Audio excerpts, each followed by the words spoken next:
I'm really excited to bring you the upcoming interview with a very special guest.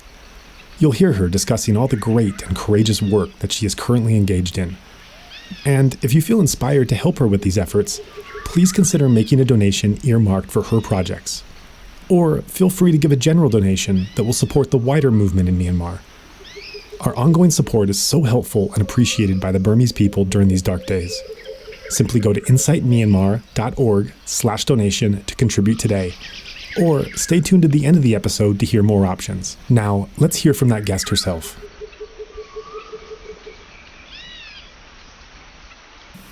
A.T. is a moon activist. She was interviewed on March 27th. I was afraid, I was shocked, and I felt lost. But at the same time, I was asking myself, what should we as young women do first? I never expected the military coup to happen again.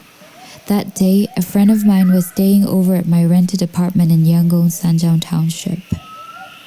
At around 4:30 a.m., both of us received phone calls saying that the leaders, Aung San Suu Kyi and U Win Myint, had been arrested. I couldn't believe what I was hearing. Really? Are you sure? After a while, the breaking news was everywhere. I thought I was dreaming. I even considered that it might just be a joke or a propaganda by the military, but calls with families and friends soon ruled that out. After the news had been confirmed, I began to reflect on my life up until that point. Born in 1988, when the previous military coup took place, I had been denied opportunities for better education and a higher income my whole life. I thought, I won't let this happen again to my younger peers, the so-called Generation Z. I was afraid, I was shocked, and I felt lost. But at the same time, I was asking myself, what should we as young women do first? Before the coup, I had been planning to work in Yangon for another 2 years, and then move back to my home state to start an organization focusing on the environment, land issues, and research. I had already imagined setting up a library and connecting with similar organizations both in Myanmar and abroad.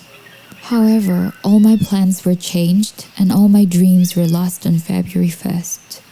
I knew I had to reprioritize, and very quickly my number one priority was to be a part of the resistance movement against the military coup. Luckily, my employer has been very understanding and continues to support me financially even though I don't work regular hours anymore.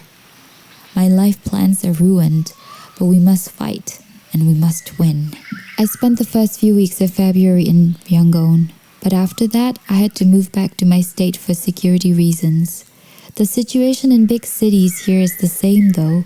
Shootings, killings, and arrests on one hand, and strikes, protests, and the civil disobedience movement on the other. In villages, people are scared. The newly imposed 8 p.m. to 4 a.m. curfew has made their lives difficult. Many of them work on rubber plantations and would normally leave their work in the very early hours of the morning. Soldiers also arrest villagers at random, only to ask their families for a ransom, 50,000 Myanmar kyats, which is about $30. The same strategy was used during previous military takeovers. My parents still remember the pain and carry the trauma of those times. They tell me that participating in the movement is dangerous and that we, the people, will never win. I have mostly been offering technical support to the movement and typically attend meetings all day, so I generally keep a low profile out in the streets. When I feel angry or upset, I stop checking the news for a while. I have even deactivated my Facebook account temporarily. What also helps me feel better is playing with children and cute animals, like puppies. Actually, it's impossible for me to read or concentrate on anything at the moment. Even my dreams at night are about the military coup. It has really disrupted my life. At the same time, I am very grateful that I've gotten to experience so many young people from the different nationalities of Myanmar working together. In one powerful moment, we were standing together with our different national flags, and I thought to myself, we are united.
So around a week ago, we received a phone call from a group in the mountains. They had managed to get in contact with somebody who had a cell phone. They managed to contact us. We were told there was a large group of children and young adults hiding away, and 3 of them had already died from hunger and disease. Many of them were sick, either due to the flooding, or due to COVID, or due to the situation around them. This kind of includes cholera, chronic diarrhea. So they were losing fluids very quickly. What we were described and what we were told and what we saw were children that were so malnourished and in a situation so dire that they looked similar to those who were in the Second World War. These children had been living on insects and basically dirt to try and fill themselves up for what we had been told around a month. The location we have to keep quiet, obviously, because it seems these children are hiding from something.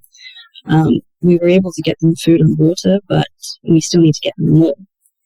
They are struggling in more ways imaginable than for us, certainly. There's another problem surrounding them. They are now, because they are sick, they are being turned away from villages. They're being shunned. They're being banished almost. So we have a group of children starving to death, living off insects in a forest in the mountains, unable to get access to anything. And that is certainly something that the Tatmadaw is trying to do to more people and to more areas. And it's despicable in more ways than I can certainly describe. So you're saying this is something that could be intentional by the Tatmadaw to have all these starving, roaming, diseased children? If so, what would be the advantage of that? Not necessarily in the manner of just children. It's something they have calculated and have done in the past, certainly. They purposely put people in a position of disadvantagement to the point where they aren't able to do anything, and to the point where others have to turn them away. The key point of them pushing people to flee into the forests and into the mountains is obviously to spread the wake of what they are doing. More people out of sight means more people they can take care of later. They certainly use their power of choice, which is fire and fear. And so we are seeing in these situations that they are purposely pushing people who are in such a disadvantaged state to go out of sight so they can take care of them at a later date. It maybe perhaps wasn't intentional for it to just be children and young adults, but if they have no use for them, then they need them out of the way. And for those who are unfamiliar with the cruelty of the Tatmadaw, this coup's certainly been a learning experience. Any kind of aid is stolen by the military, but if it happens to slip by, both the donors and the recipients are labeled as criminals. More recently, we've seen them literally stealing the oxygen that infected coronavirus patients need to breathe to stay alive. It's almost like they're attacking the people and then punishing anyone who tries to offer support. So I guess the question I have for you is, how do you make sense of this? Unfortunately, I can answer those questions. It's a situation which you would never have to normally think about, but the Tamador is using calculated methods to make sure that those who are refuting their reign of power, in a kind of ironic sense to put it, they're making sure that these people are put into such a hopeless state that they, one, start to almost give in, to a sense, and two, make sure that they are allowed to be in a state of emergency and make sure that the outside community, international communities, have no choice but to come into Myanmar on their authority, collaborating with the Tatmadaw, further legitimizing their power, further legitimizing their regime, and allowing them to also gain funds and resources from international organizations. Something we've been seeing is the Tatmadaw are purposely infecting people with COVID-19. And it sounds like a conspiracy theory when you say it out loud, honestly. It sounds like you're saying it's the flat earth or something. But it's been proven. We've noted people who are infected with COVID-19 being taken to different cluster areas, and they've been set out by military trucks and then picked back up again after a certain amount of time, about 3 days or so, and then taken to another area. And these are COVID-19 positive persons, and then suddenly that particular area has COVID-19.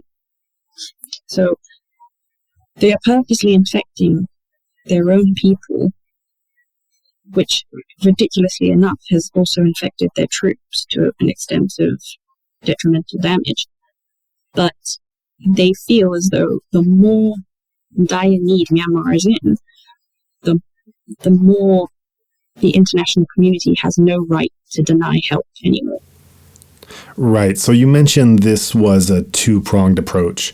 On the one hand, inside the country, they're trying to beat the people down, force them into submission, as they've done over the past 7 decades, suggesting that it's just futile to resist and that a life full of terror and darkness is better than no life at all.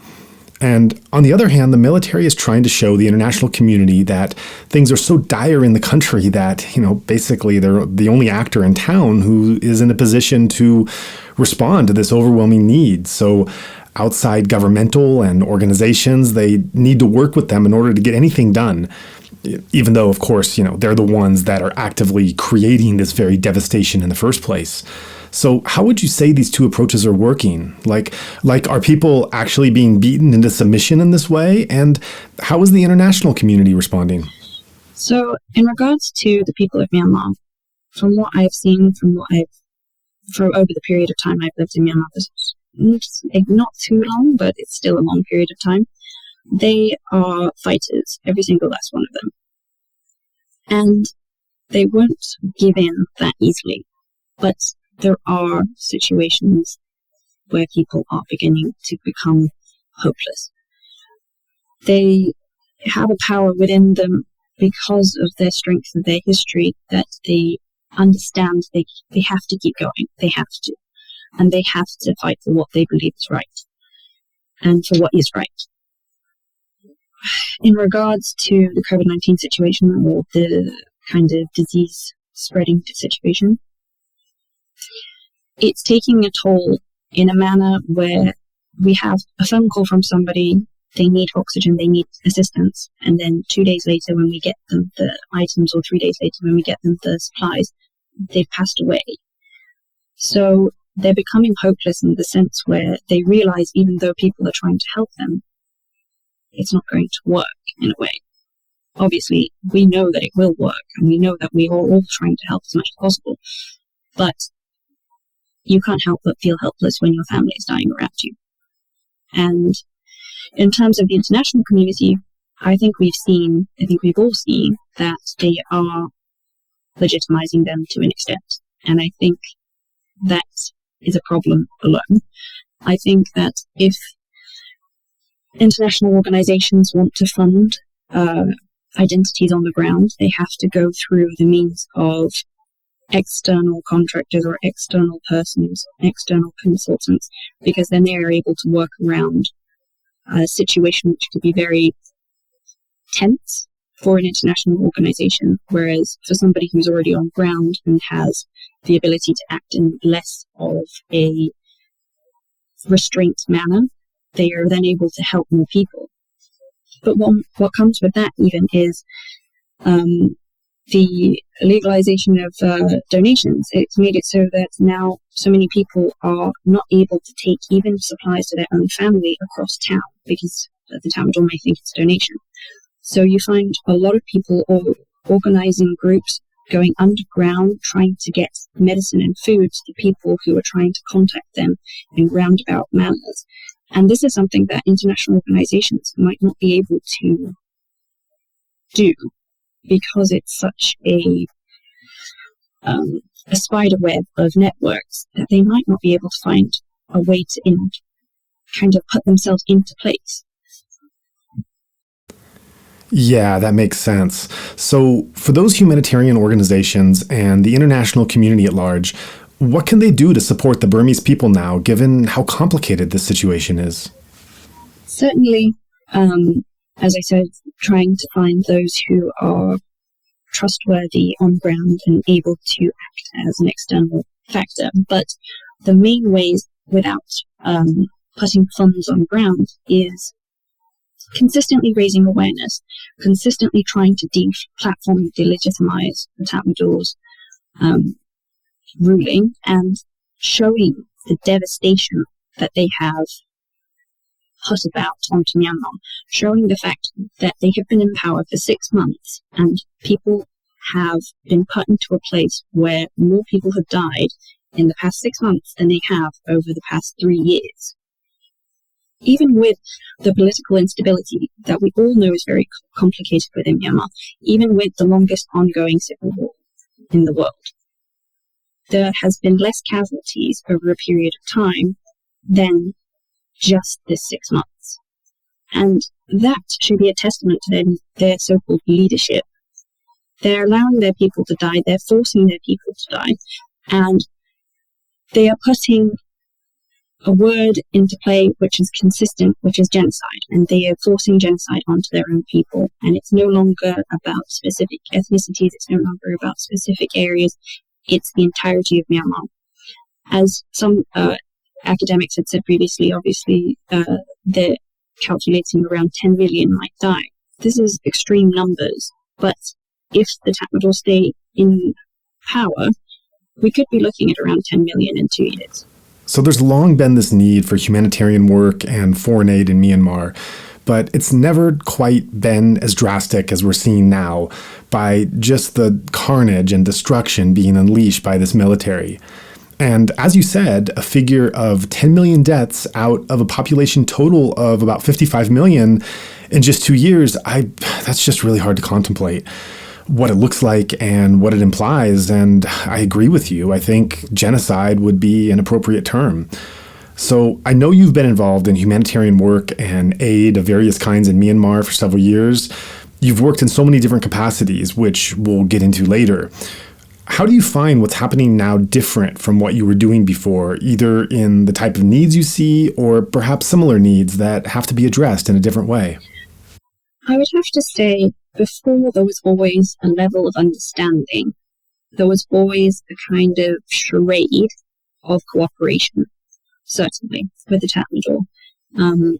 I myself, again, I'm lucky I have friends who were in the Tatmadaw or have contacts who are in the Tatmadaw. And I do understand a lot of people within the Tatmadaw do not want this to carry on in the way that it is. So we do have to be, in a term, not sympathetic, but understanding of a place where they are being potentially held hostage. But before, you would find people who were happy to cooperate. They were happy to help you send aid, even to EAO-controlled areas. And there was always a level of understanding when it came to, I'm bringing medical aid and support. That meant to them, okay, wherever you need to go, please go. Now, I'm bringing medical support. You might be detained. It's a situation where you're being punished for trying to help, even in the smallest ways. And it's bizarre in a sense, because they're taking everyone as enemy. You would normally detain someone for bringing supplies to your enemy take it as treason or something. Whereas this case, they are detaining people for taking supplies and aid to someone down the street to them, someone's uncle, someone's aunt, someone's grandmother. And that paints the picture that they now consider everyone within Myanmar the enemy. So the difference between the aid that we have to give and what we used to have to do is certainly, in regards to safety, just astronomically different.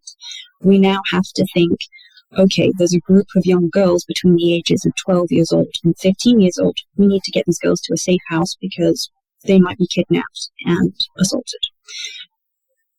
And when it came to victims of assault, for example, before, we knew that we could get them to a safe place. We knew we could give them medical aid.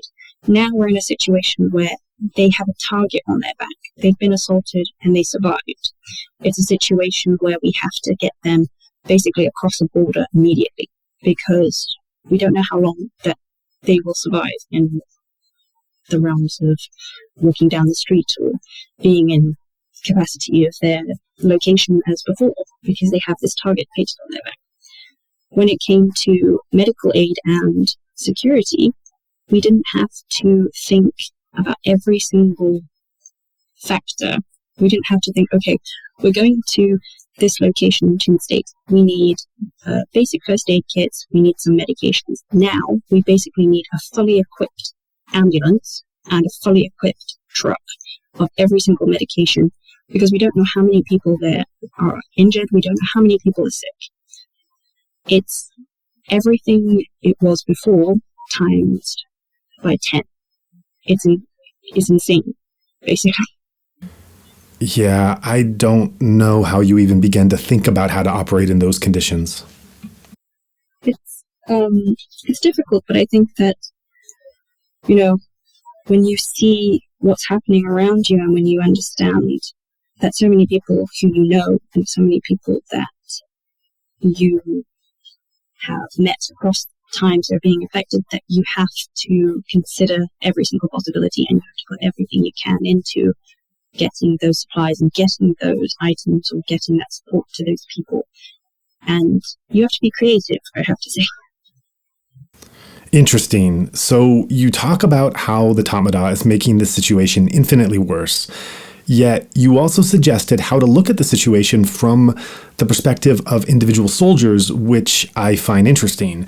Getting a bit more granular here, in a recent interview with Ana podcast, you mentioned that you estimated there were only around 90,000 fighting men in the Burmese military, and that their numbers have long been inflated. So how did you land on that smaller number? From general estimates and also from what I've seen, but again, I also have information given to me from reliable sources. We could say the number fluctuates. I wouldn't stick by those numbers for certain. I would say it goes from 120,000 to 90,000 between those two sections, because the amount of people they don't record who are dead, the amount of people they don't record who have defected, it's, they don't need to be transparent. They don't have anything to gain from that. They don't need to say to people, oh, well, we lost a few soldiers. They are also, before, they were factoring in all police, including traffic police. So I don't know about you, but I wouldn't necessarily class a traffic police officer as fighting military. I would agree with you about that. So if indeed the military forces are really that small, what action would you encourage by those leading the resistance?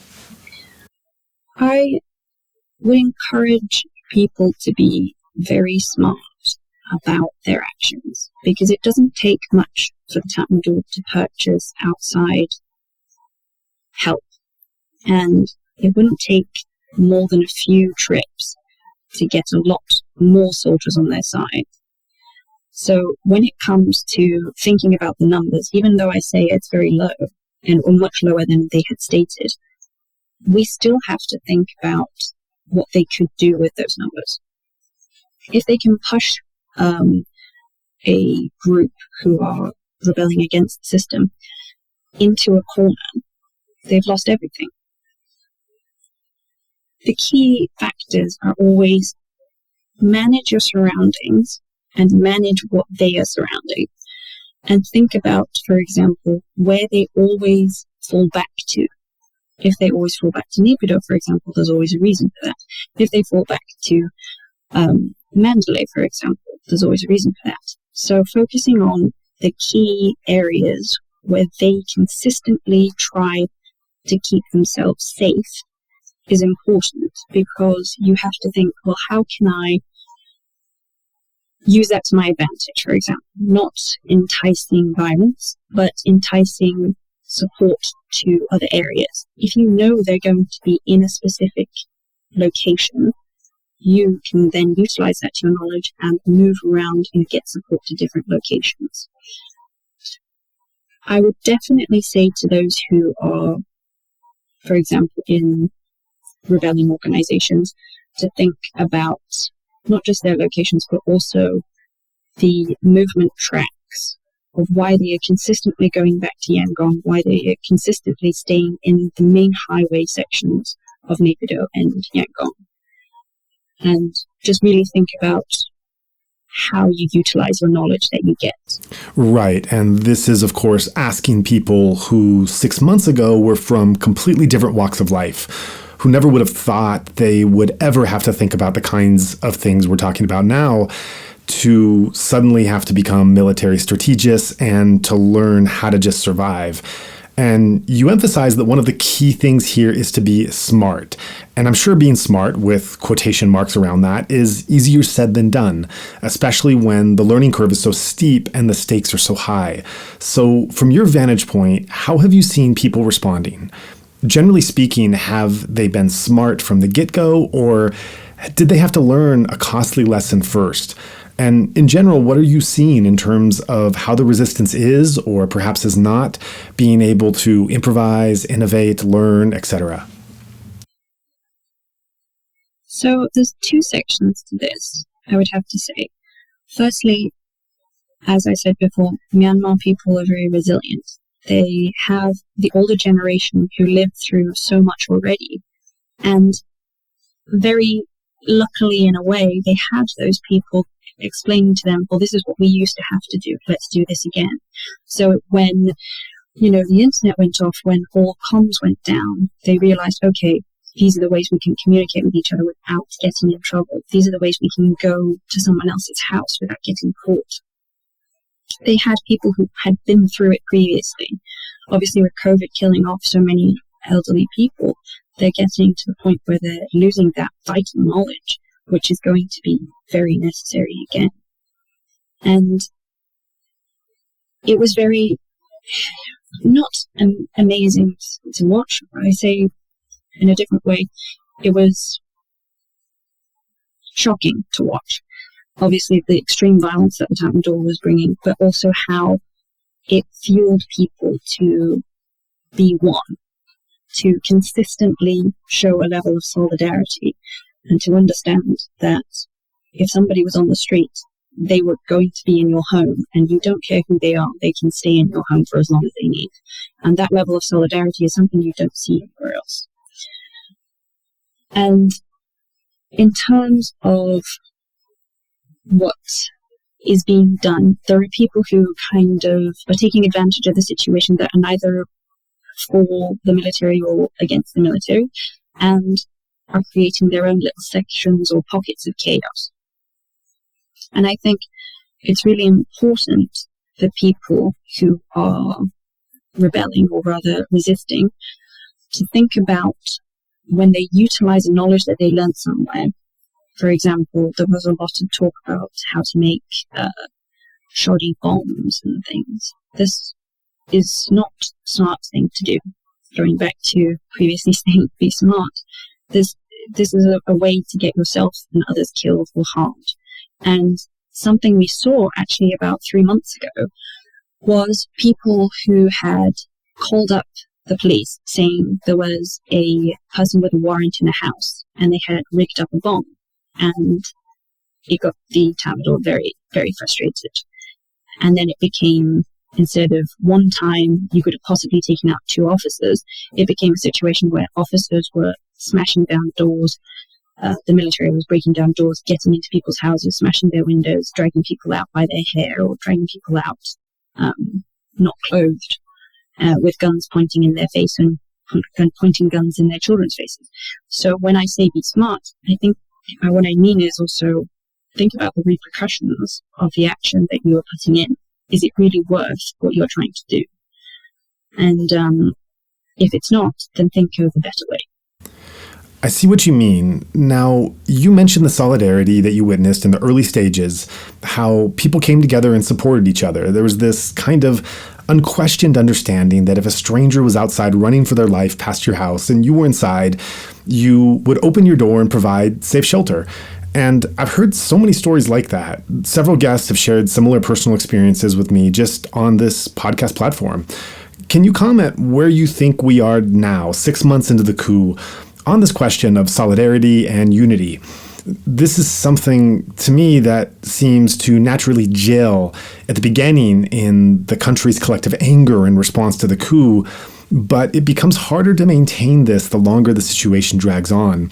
So what are you now seeing in terms of people continuing to be united and be in solidarity, or are there some cracks that you're seeing starting to form at the seams? I think there are definitely some cracks coming through, especially with COVID. A lot of people are taking to, and rightly so, being wary of others. And while there is still a huge level of solidarity, and if, for example, someone sees the police coming down the street, they will inform everyone on that street. However, 6 months down the line, you have to be a bit tired. Let's put it that way. Everyone's a little bit tired. And when it comes to those who aren't aligning either way, they are causing a situation which could be potentially very dangerous for others. And also, we have the pro-military persons who are protesting in various different areas. For example, they burnt down a mosque, I think, about 2 months ago. And a few weeks ago, some pro-military persons paid some of these potential chaos makers to set off another bomb and to brutally attack a lady who was of an ethnic minority.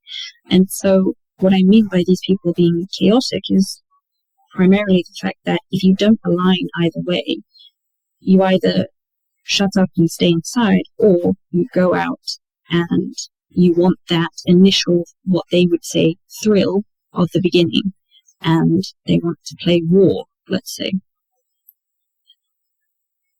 Putting it in very frank words. So how do you envision that solidarity going forward?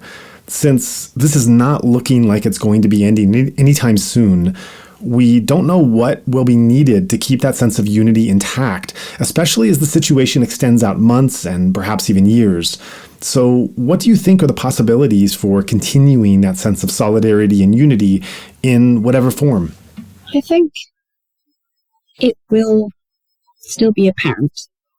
As I said before, Myanmar is a resilient country with a lot of resilient people.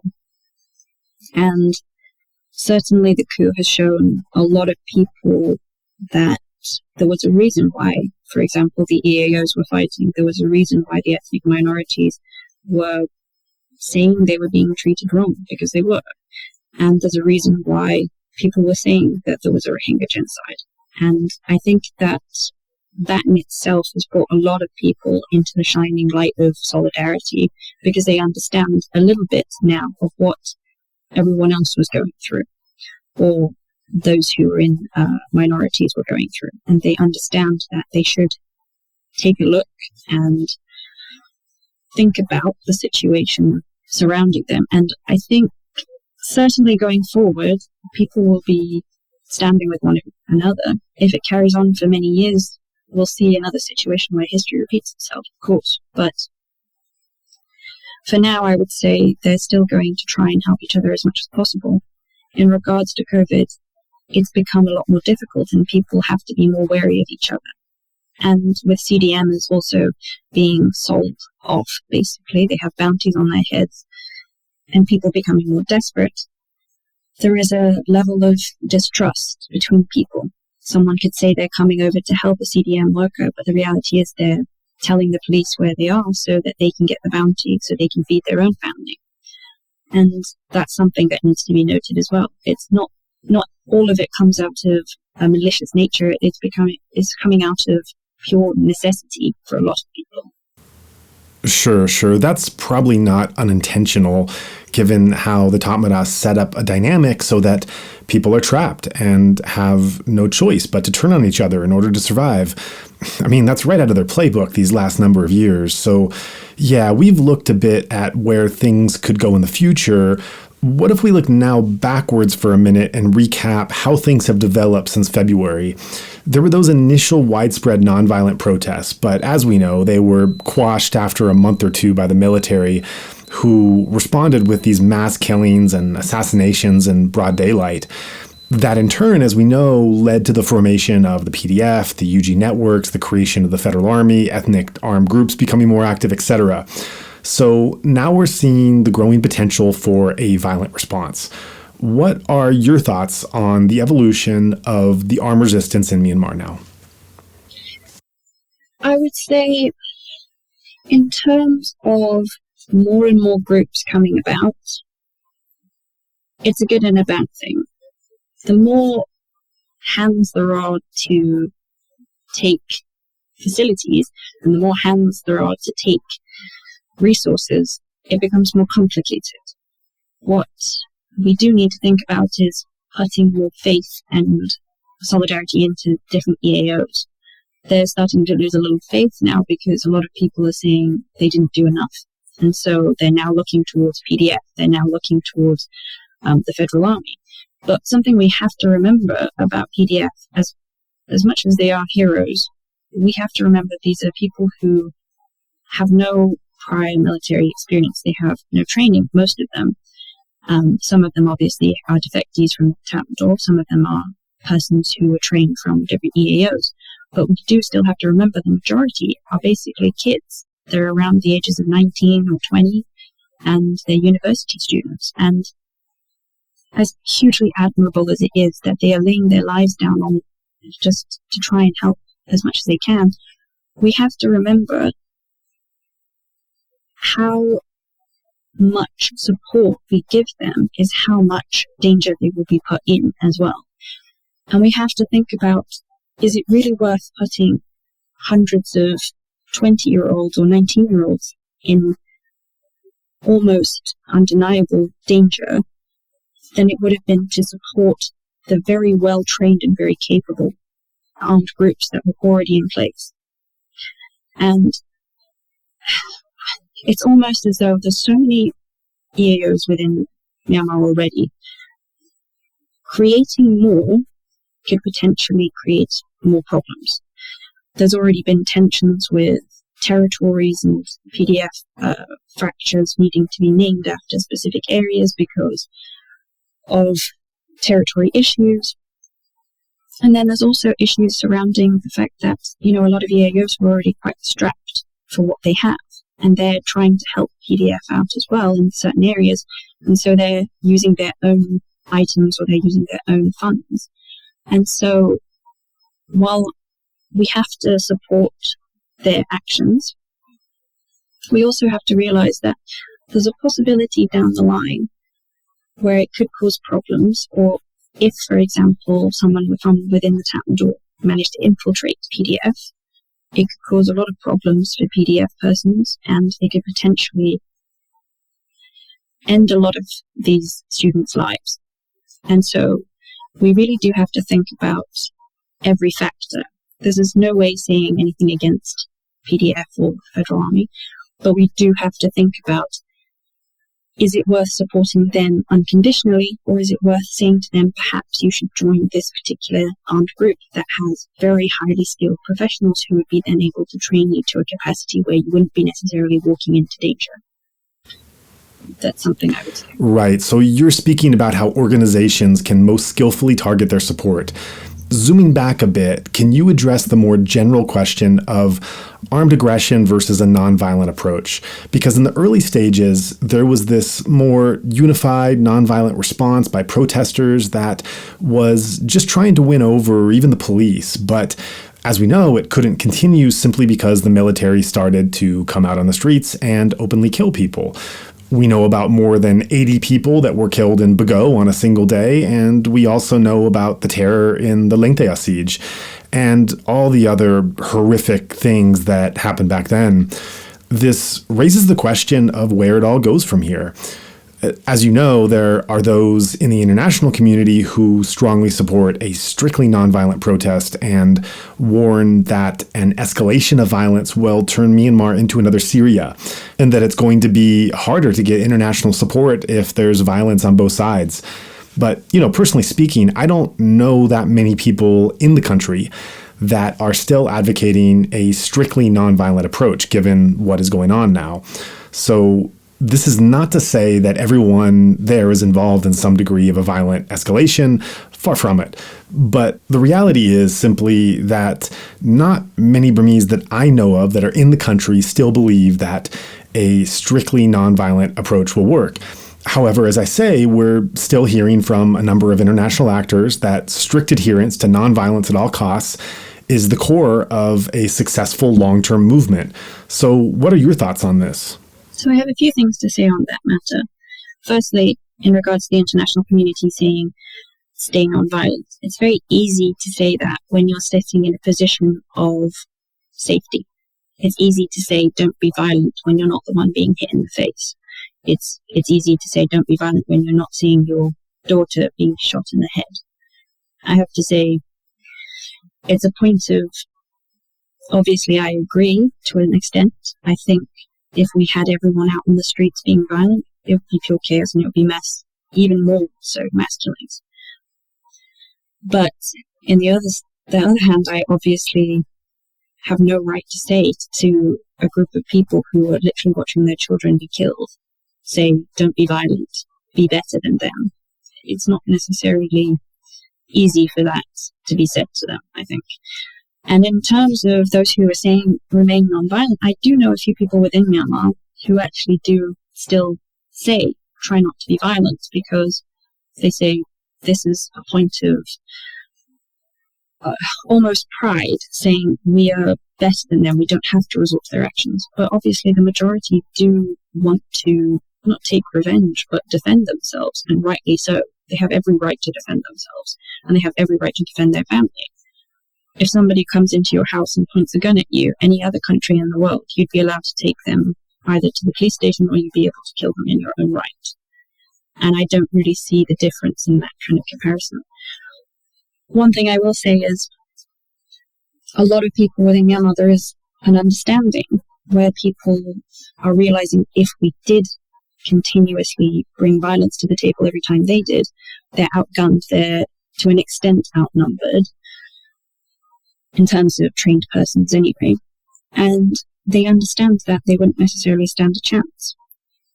And it becomes to a point where they know that it would be more people killed to take down a group, just a singular group, instead of taking the whole system down. Is it worth taking down 100 people if 1,000 people die? Something like this, I would say. With the example you gave of someone coming into your home and trying to attack you, and noting that in other countries, one would be able to alert the police to take care of it, what you're getting at is that some people are oblivious to their privilege. It's easy to give this kind of moral advice to people about how to face their danger when you yourself don't have to face something similar, and you would have no idea how to act if you did. For me personally, it's been a learning experience to reflect on my life outside of Myanmar in light of what people are going through there, and that I have this sense of safety in my day that, I often just kind of take for granted. I've never had to worry whether the police or military will suddenly turn their weapons on me. But not only this, it's also caused me to reflect on what I've come to think of this invisible social contract that has operated in my life and in the communities where I've lived without ever having to think about it until now. So, in other words, as long as I obey the law and assuming I'm paying taxes, I enjoy this degree of presumed safety in my own life in return. This is safeguarded by the police, who can employ authorized violence on my behalf if it's needed to ensure the continued safety of me and my community. So the situation in Myanmar has actually made me aware for the first time that I'm complicit in any authorized use of force by the police. In other words, they save me the burden, and let's be honest, they save me the humanity of having to take on that role myself. And it hasn't really been until this situation that I've recognized my privilege in this regard and how flipped on its head this contract has become in Myanmar. So similarly, I would hope that well-meaning people would take a step back and consider the reality and the privilege of their own situation before making some of these pompous moral declarations about how the Burmese people should or should not be responding to their life or death situations from their own positions of safety and of privilege. I think, obviously what you said is kind of hitting the nail on the head in a sense. A lot of people have that safety kind of embedded in them from the outside. Whereas in Myanmar, obviously, we don't have that. They don't have that at the moment, and nor did they necessarily have it before. But certainly in the position where what I tried to say was putting into context of someone coming into your house, even if they weren't a police officer, someone coming into your house, if they were just a random person threatening your life, everywhere else in the world you're allowed to lay down your life or lay down their life. And I think there's a huge problem, and it's rather problematic in a sense, for a lot of people in the international community to state, you need to be better than them, you need to stay nonviolent, you need to understand that you can't retaliate. When it's easy for those who are sat with a very constructed military and a very constructed police force to say that when they realize that they have this power behind them, but they're not necessarily stepping in yet because they can't, because of invisible sanctions as such. In this position, when it comes to the international community getting involved, obviously there's so many things that they can do, but saying to people, giving them advice, saying don't be violent, isn't the best advice right now, I'd say. Yeah. And as you were talking, a thought experiment came to mind. So say you were in a community where the police force was functioning more or less as it should, and there was some criminal in the neighborhood that was causing a serious problem. In the context of what I've referred to as this invisible social contract, as I described earlier, the community would definitely expect the police to take whatever measures were necessary to protect them, even if it meant using lethal force against that criminal on their behalf. So one might hope that they would not have to do this, but if that was the only way to keep the community safe, I think that only a committed lifelong pacifist would really take issue. So, well, okay, if one were to take that same thought experiment and apply it today in Myanmar, you have not just one criminal, but you have roaming bands of marauders causing all kinds of mayhem and destruction, except the police will not only stop them, they're actually on the very side supporting these criminals. And to stop that gang of criminals from causing even more harm, the community would have every right to take matters into their own hands by whatever means necessary. And so if someone in another country who takes for granted that the police force will generally act in good faith were to lecture someone in Myanmar as to how that person should or shouldn't act in that desperate situation based on their own safety, based on their own privilege and their own reality, I'd consider that offensive, and really it's quite hypocritical. Just overall, I think it's inherently problematic to try and draw any parallels between one's life in a relatively stable country and anywhere else, and what the Burmese people are now facing. So that's why the real critical thing right now, I think, is simply to try to listen. Yeah, absolutely. And I think also something to think of, some people before, when the protests were kind of at the height, people were comparing the situation to the Black Lives Matter movement in America. And I said to everyone, there's no point in comparing the situations. There's no comparison. Somebody's pain isn't comparative to someone else's. A genocide isn't comparative to something else. You just shouldn't compare the two. But just comparing protests themselves, obviously people were saying, oh, well, the Black Lives Matter movement, some of them were violent and they didn't get killed like we're being killed and we're not violent. And I said, well, this again is not comparison, because first of all, you have to think about the situations that differ so rapidly. Myanmar is a developing country. It's not a first world country. It's a place that was, before the coup, getting into the realms of being an up-and-coming developing country. America is a first world country, undeniably. It has a lot of problems. It has a lot of things that I don't know about, obviously, being British, but, even Britain has their own problems. But what I can say is the protesters in America have the right to feel safe and have the right to feel as though they can walk down their street and saying something is wrong and not expect to be shot. Whereas in Myanmar, because the coup, obviously they have that right, but it's not granted to them. It's a situation where if you speak up, you will probably get killed. And so when it comes into that, you just can't compare them. They're both undeniably tragic in every single form. But when you start to compare a developed country with a developing country, you get into a lot of nitpicking that it's not necessarily advantageous to either side, I think. Right. Yeah. Thanks for that. That's very well put. So I also want to mention something else that came from the same Ana podcast, which, by the way, I definitely suggest listeners should check out. It's really another great platform that's featuring stories and interviews about what's going on in Myanmar.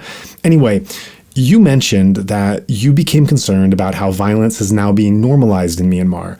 You cited examples of bombs going off throughout the country and people no longer being surprised by it. Can you elaborate on your concerns about this normalization of violence in the country? Well, there's a few parts to what I meant in that particular section. Was, first of all, the international community now not even hearing about most of it. That's something that is vitally tragic. And the normality being forced upon Myanmar people because they understand no one is taking notice anymore. There was 3 people shot yesterday. Did anyone hear about that? Probably not. And there was a person shot in Than Lin the day before. Did you hear about that, for example? Probably not. And so when it gets to the news not getting out there, people are forced into a frame of understanding that this has to be normal. No one cares, so it has to be normal, right? And while the international community sensationalizes news and perhaps puts the wrong news out there, there has to be news sources that are more willing to take the information that's happening every single day within every single part of Myanmar, which again is quite impossible, but as much as they can to get it out there so everyone in every other country understands that this is not over. This is something that people are living with every single day still. And just because it wasn't 100 people in 2 days or 1 day, it's still 1 or 2 people every day, if not more.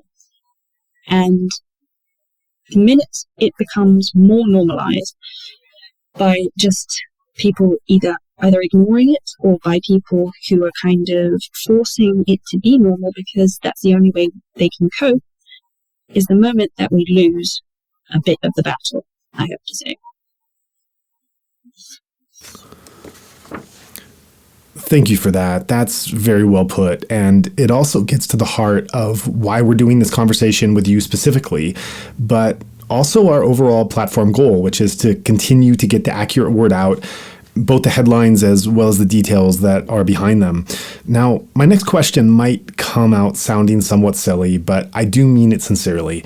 And what I'd like to know is your personal feelings towards the Tamada, because you're describing soldiers that have caused this untold suffering to those closest to you. You've seen the destruction they've brought on the country and the people that you love. And so I'm curious, do you see them as a kind of evil force that just needs to be entirely eradicated, or more as like misguided individuals that it's possible somehow in some way to reach? Do you hold out any hope for their humanity? Or is there just kind of a wall of hatred at the moment that at this point is simply too hard to see beyond? So I keep kind of saying this, but there's a few ways to put this. Firstly, I don't hate the Tatmadaw. I don't hate everyone in it. I hate Minalai. I hate him because he's the leader. I hate the puppets that he has to his side. But we have to, certainly I myself as an outsider, I have to try and see things from every perspective. And while I am obviously aligning in a certain way and specifically stating publicly my hatred for their actions, I can't say that I think that the Tatmadaw should be completely eradicated. I think that the organization itself should be, but everyone within that probably shouldn't. I think there are a lot of good people who are trapped and held hostage still within the Tatmadaw. It's very hard to see that, and I probably will get a lot of heat, even hate for saying that. I think some people do know. A lot of people who know me very well, you know, they know I lived in Meitila for a very long time, and there's a lot of people who were in the Tatmadaw there. And Meitila is kind of a pinnacle in a way. Sorry, not to go too off topic, but Meitila, before, there was a lot of troubles there. You'll know about the 2008 and the 2013 issues that happened there. And after that, there was a sense of already kind of combined solidarity there. And so when the coup was in its initial force, a lot of the police, a lot of the people who were within the Tatmadaw said, let's not let it happen in Meitila. And they tried to help as much as possible. A personal friend of mine who was a police chief there, he was saying, basically, we're not going to let this happen. If anybody who's on my police force starts to act in the way that they're being ordered to, we're going to have a problem. And that's something that should be noted. There's people who are trying to stop the actions and the orders, or rather the orders being put into actions. Obviously, they could do more. We could say they could do more, but you know, they're in a position where they could be killed, their daughter could be killed, their grandchild could be killed, their wife could be killed, or even some I even heard of. So a friend of mine actually, who was in the Tatmadaw, passed away due to obvious causes. And his wife was being threatened, and she wasn't being threatened with death, let me put it bluntly. And that's a position where you have to understand a little bit. Is it an excuse? No, not at all. If he had held a gun towards a protester, that would still not be an excuse, but he hadn't, obviously. Did he condone the actions of the Tatmadaw? No. But, you know, he died because he stood up against them. And that's something that I want people to know. There are still some people within the Tatmadaw trying to help, and some people who are trying to stop this. They might not have the power behind them yet, and they might realize that they can do more good from within the organization itself. But it's certainly a network that needs to be taken down. It needs to be obsolete, and it needs to have reform. The Tatmadaw needs to be gone, and there needs to be a new organization put into place when there's a new government. That's the easiest way to put it, let's say. No, that's great. I really appreciate the nuance and the perspective that you're bringing to this. I think it's very important for listeners how you were able to break down these certain kinds of monolithic ways of thinking about the Burmese military and how it's being characterized. Not only that, but I think it's so important to understand this kind of like real, everyday human aspects of what we're seeing. And to continue a little bit, if you don't mind, on this philosophical bent, you describe a situation where the circumstances and the conditions have created this prevalence of a real evil that many Burmese now find themselves facing. Some of these soldiers might just be there because of family or financial circumstances, or maybe from wanting to serve their country in some positive way, but they're now being tasked with the unthinkable. And while I in no way want to equate the two sides, I would argue that this manifestation of evil, it's now created a somewhat similar dynamic for many that are considering joining the PDF. Many of those I've spoke to are people that have held to nonviolent principles their entire life and are now being faced with this sudden and terrible decision about whether or not they will need to undertake some kind of armed resistance to win back their freedom or otherwise submit to something much worse than they could ever have imagined. And so we're looking at all sides of this human drama. And with this nuanced view that you so beautifully articulated, we're looking at the prevalence of evil that has taken over in some major way. And I don't know if you can even comment or reflect on this now, because you're in the middle of so much. You're in the middle of the process. And when you're in the middle of something like this, there does have to be some kind of detachment just to get through what's in front of you. So you mentioned to me before this interview started that you hadn't slept in 3 days. I can't even imagine what that must be like in normal times. And these are anything but normal times. So I'm wondering if you have any philosophical thoughts or reflections about what it means for real evil to be present in the world. This is a dynamic that everyone in Myanmar is forced to contend with, but without an obvious positive way out. So I think many of us listening to you speak have probably never had to confront real evil on this massive scale like the Burmese people have to face now. So when we discussed the kind of the evil aspect of the Tatmadaw, it's very easy for some people to, again, I don't like drawing comparisons, but it is easy, and I've heard some people drawing comparisons between them and the Nazis. People say, oh, well, the Nazis said they were just following orders. And I say, there's not really a place to compare those two, again, because the Nazis had their time and place, and they had a tragedy that they were responsible for. Whereas, and also such a large force. This is singular to one country and to their own people, and it's not a comparative that needs to be drawn because they are causing a tragedy of their own. They don't need to have that credit, let's say, of being compared to an infamous tragedy. What I will say is, when we say someone is just following orders, in the terms of the Tatmadaw, and when I try to humanize them in that kind of context, I would never say they were just following orders, because it doesn't take much to turn around and get away from that situation. Obviously, with their family being held hostage or with themselves being held hostage, it becomes difficult. But when you're faced with an innocent person, when you're faced with an innocent village and you are told to burn it down, and there's children inside of it, there should be more humanity inside of you to know, my wife, my child want this, and maybe I can get back in time before they find out I didn't do this. So for those who say that the Tatmadaw is following orders, also, they're humanizing them in a way that I couldn't possibly. I take the individuals and I understand the individuals' plights. When we look at the evil that they've created around them, this aura of almost like the Dark Lord or something, we realize that they have purposely created such a brutal atmosphere around them in hopes that it would create a fear for retaliation. There's so many people within the Tatmadaw on the other side, obviously, as I was saying, there's a lot of people who, we have to humanize, we have to understand their situation. But then there's so many in there who I can't even explain how horrendous they must be for what they do.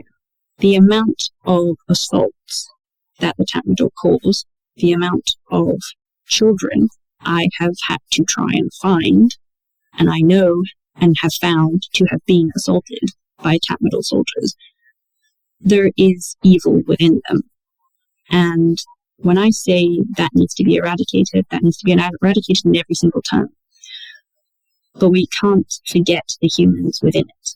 So when I use that comparison rather, when I say people are using the comparison to the Nazis, again, it's giving them something that it shouldn't be put onto the table, because, again, you can't compare tragedies.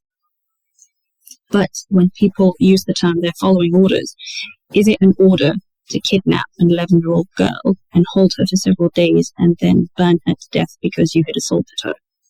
No, that's not an order.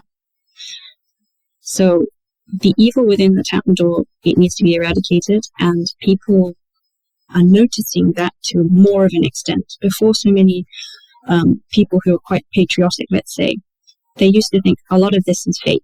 What we're hearing in the news is it's not right. It's just people trying to frame the Tatmadaw. And now they're realizing, oh, it was true. We need to stand up against this. So the supporters they had, who were very, very low in percentage already, are turning on their sides and going, no, you were actually doing this all along. You lied to us. And so again, it's uniting everyone in this, not ball of hatred, but ball of understanding, and a group of people who are now understanding what they had been focusing on, which was an illusion. And those who already knew are saying welcome, or they're saying let's try and stand together. It's as bad as it has been. I have to say, the only shred of good that has come out of it is so many people recognizing the plights that have been happening, and so many people recognizing that they need to stand with everyone within Myanmar. And so it's not a needed evil, it's just an evil, but out of this evil there is a tiny shred of light. Right. You referenced a bit ago how you acknowledge that you're a foreigner who's become involved in all this. In acknowledging your background and your place in the struggle as a foreigner, you could have chosen to support the Burmese people while you yourself were in a place of safety, as most of us have. And you could still do that at any moment if you choose to. So I have to ask, why have you chosen this path and to be so public about it? An easy answer to that is I've lived in Myanmar for over a quarter of my life. I would never, ever claim to be from Myanmar, because that's ridiculous. But I have lived there for such a long period of time. The people of Myanmar welcomed me with open arms. I was in locations where people had nothing, yet they would get angry at me if I didn't come over for dinner. They gave me things when I was struggling. People took care of me when I broke my leg. And the sense of family is very strong there. So I know I'm a foreigner. I know I'm an outsider.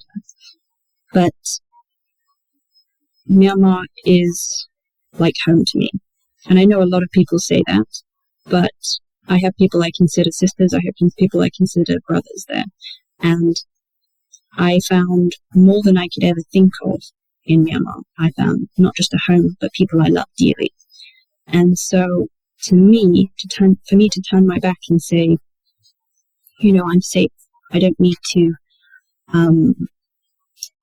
stand up anymore, is something I can even think of. Any kind of ounce of help I can give, I have to give it, because it's the same as if it was happening down the road. If you saw your neighbour's house on fire, you would go and help them. If you saw your family in trouble, you'd help them. And for me, that's what it's like. And so being public about it, certainly, even though the constraints I might have, I know that I can be in a bad situation, but not so much as a person who is nationally Myanmar. And so, therefore, anything they want to say, I have that privilege of being able to say it, and say it without as much worry. And so it's vitally important, those of us who have lived in Myanmar, those of us who think of it as a home, stand up and say, this isn't right, this is what's happening, we need to stand up. And anybody who wants to say something but is too scared for their family, if they want to say it through you, then you have that almost obligation to do so. So, am I putting myself in trouble to an extent? Yes, but not as much as others would be. And Another way to think of it is, would they do it for you? I think so. So you've been involved in advocacy and aid organizations before this. But for me personally, this current level of engagement that I'm involved in, it's a bit new for me. And it's led me to reflect on the realization that you don't really know yourself, or for that matter, who your friends are, until a crisis really hits. But what we're looking at now is not a personal crisis, it's a major national and even regional crisis. So over the past few months, this has caused me to reflect on what it is that turned on inside me to decide to care and be involved in the way that I have. I think that most people will turn away to avoid a fire or a gruesome car accident. You yourself gave this example of a neighbor's house on fire and wanting to run toward it. But I would argue that actually a very select few will indeed run towards these disasters instead of running away from them. Actually, I think it might be most correct to say that many would fall into the category of voyeuristically watching the unfolding disaster from a place of distant fascination. But as for you, you're definitely one of those people that is running towards the disaster and doing so only with an intention of wanting to help. And so, given my own reflection along those lines, I'm just curious as to what your thoughts are about what goes on within the mind to choose to run towards a fire instead of away from it when you see that it's raging. I think I'm in a disadvantaged position to say on that, because, my work previously and what I had done before, it's similar to being trained to do so.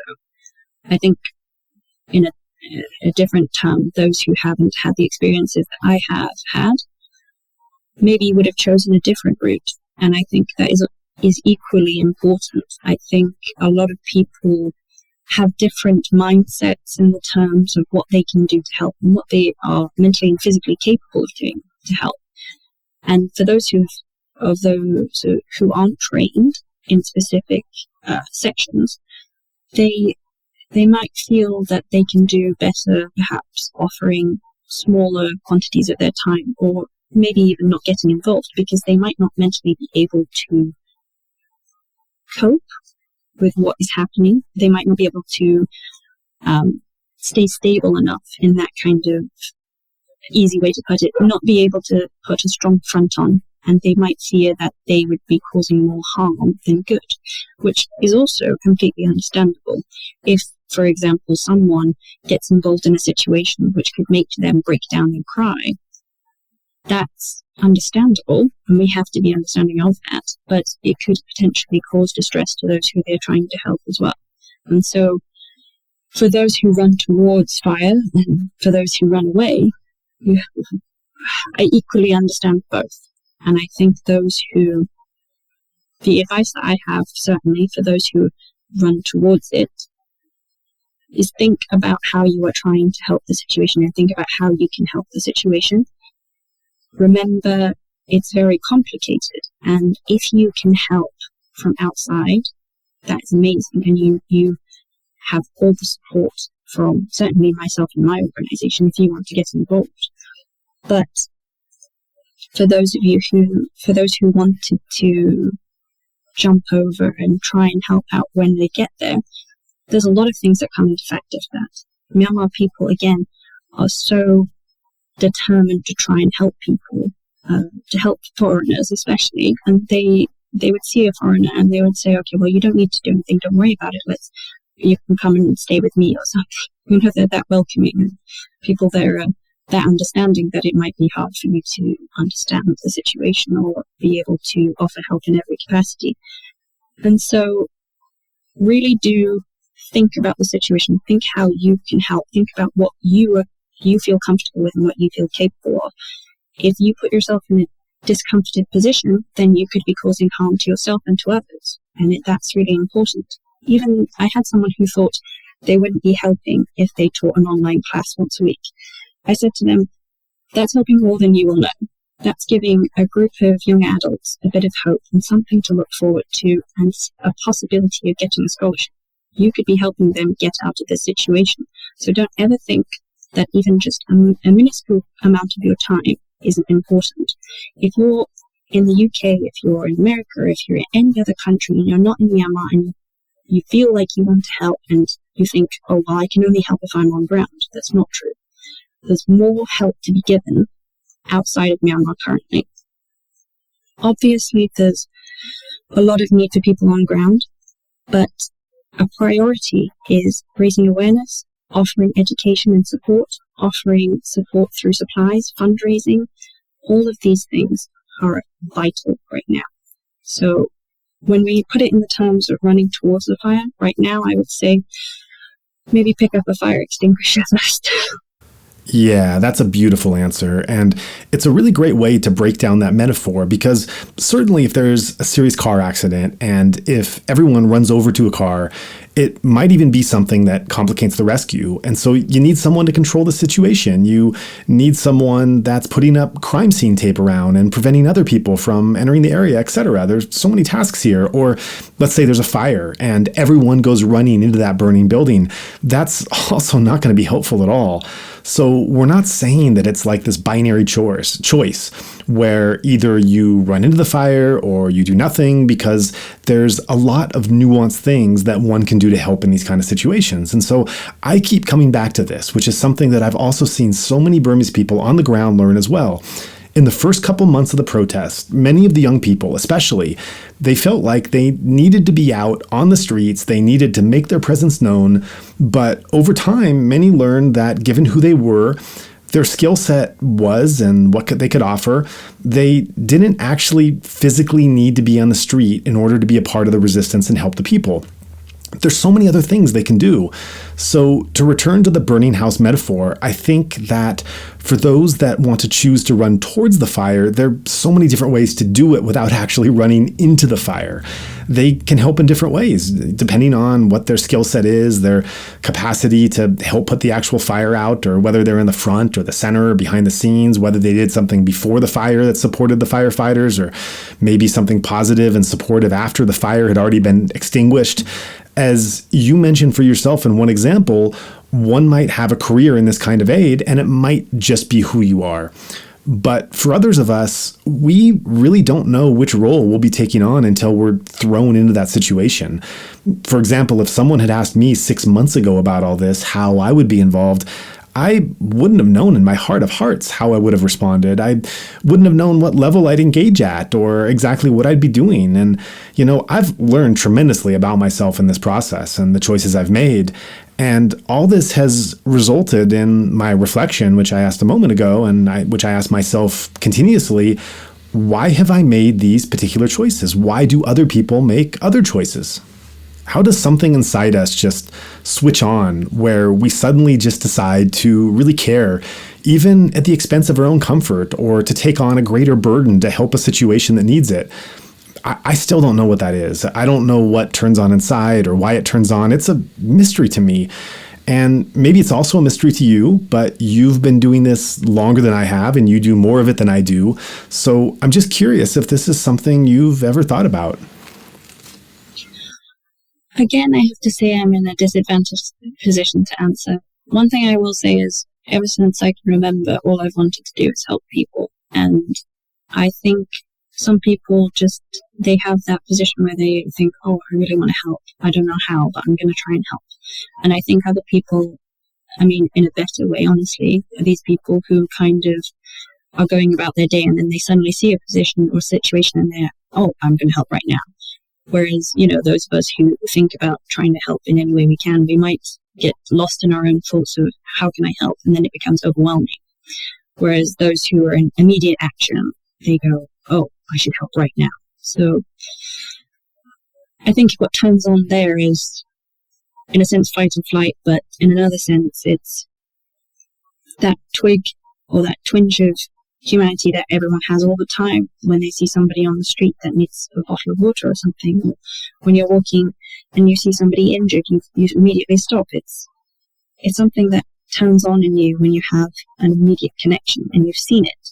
And it's a lot easier for those of us who have been in Myanmar to immediately say, this is how I'm going to help. I'm going to help right now, because we have a connection to it. For those who haven't even heard of Myanmar, it's very hard for them to be sympathetic in a way. They can try and they can understand perhaps from the footage and from what they see. But no matter what we put out there, no matter what videos we put out there, they'll never have that connection. They'll never have that heartstring to pull at, in a sense, because they weren't there. They didn't know what we know, and they didn't see what we saw. And what I mean from that also is those who were in Myanmar a year ago, for example, or 2 years ago, they saw cities being developed. They saw, for example, Yangon transform. They saw Western restaurants come to town. They saw people who were Westerners opening businesses and starting to thrive. They saw the possibility of Myanmar becoming very up and coming, in the sense of becoming like a new Bangkok in a way. Obviously not to that extent, but the development, I mean. And now, no matter who you are, if you go back to Myanmar, if you've been there, you won't recognize it. And for those who have never been there, you have to feel sorry for them in a way, because they will never see what we saw, and they will never visit what we visited. So an easy way to put it is, I think, in this situation, certainly, we have a link and we have a relation to Myanmar. Other people, they can turn away if they were there for maybe 6 months or something, or less, because they understand that it was just a country that maybe fell into more conflict. Right, yeah, and that gets at the level of engagement. I certainly don't expect my next door neighbor here in the US to care as much about the situation as me. However, it's still interesting for me to reflect on, because I know people with some level of involvement, connection, intimacy with Myanmar, and who are engaging in different ways and to different degrees. Let me just say first that for me, judgment doesn't really help with anything. To feel a sense of judgment towards others, it's definitely just a burden that I would rather live without. So my focus in looking at this now, it's more on what is this kind of thing that turns on inside, because there are people I know that were involved in Myanmar in all kinds of ways, from having lived there in some capacity, learning the culture, the language, Burma studies in the academic field, or people who had business or community and friends there. I also know a lot of people who went there for spiritual reasons, to be a monk or a nun or a long-term practitioner, meditator. And until COVID hit, I guess you could say I'd been something of a guide and a resource to help people know which monasteries to go to and the different kinds of practices they could take advantage of and the like. And, frankly, it astounds me to see that people who for years had been coming to me and to how I'd help them to enjoy this kind of spiritual umbrella and the opportunities that were found in the country, that they now just, some of them at least, seem completely disinterested in the suffering of a country that they were all too happy to take advantage of when things were going well.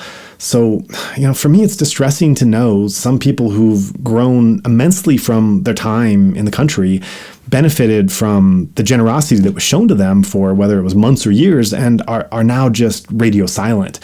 And what's even more astounding to me, these kinds of messages of please help me explore Myanmar's rich spiritual world, they're still coming in spite of the crisis. People are still writing me like, well, I know that things are a little difficult now, but I want to go and have this kind of meditative experience and this tradition. What do you think about this kind of schedule? And it just leaves me speechless, and especially those who've benefited so much spiritually from Burma and to owe such a debt to the country for their practice, and who are now just completely sitting this one out, so to speak. So coming back to that central question, it causes me to wonder what it takes for that thing to turn on inside. So that's just an interesting topic that you, among so many other people, I really am curious to explore. Something I will say on this is, so firstly, I think, even myself, I feel bad about speaking out a lot, because I am not Myanmar. As much as I have this relation to Myanmar, and as much as I feel like Myanmar is my home, I have to always remind myself, what right do I have to say anything in the political issues, really, other than the fact that it's kind of my job. But I have to think, as a foreigner, you have that position where you could say something and it could be taken as white saviorism, or it could be taken as, people being patronizing. If you say, for example, I remember reading a thread of tweets a long time ago in the beginning of the coup. This woman, she came across as very ignorant, and I mean, obviously she meant well, but to myself and to Myanmar people, she was a villain in a sense, because she was saying, oh, the CDM movement is inhumane, and saying, oh, people need to be paid. And I was quite riled up. I was like, how can you say it's inhumane? There's people taking themselves, doing a non-violent protest. They're putting their lives on the line to try and stand up for what's right. They're not going to work because it's a national strike. And yet you, in your privileged position, say it's inhumane. Because of what? You think they're not going to be paid. There was already a promise beforehand that if they were in the CDM movement, they would get a small quantity of funds to live on. And obviously, due to lack of research on her end or something, I mean, quite embarrassingly so, because she was quite a prominent person in a field. Obviously all of the Myanmar people turned on her. And so I think there's fears to people who want to speak out. They worry that perhaps they'll get a wrong end, or perhaps they aren't actually informed enough on the country itself to speak out in a manner. And then there's also those who selfishly probably just think, well, it was a place I stayed. It wasn't a place I lived. And would they speak out everywhere else they went on, quote unquote, holiday? And another thing I will say is also, I've had people who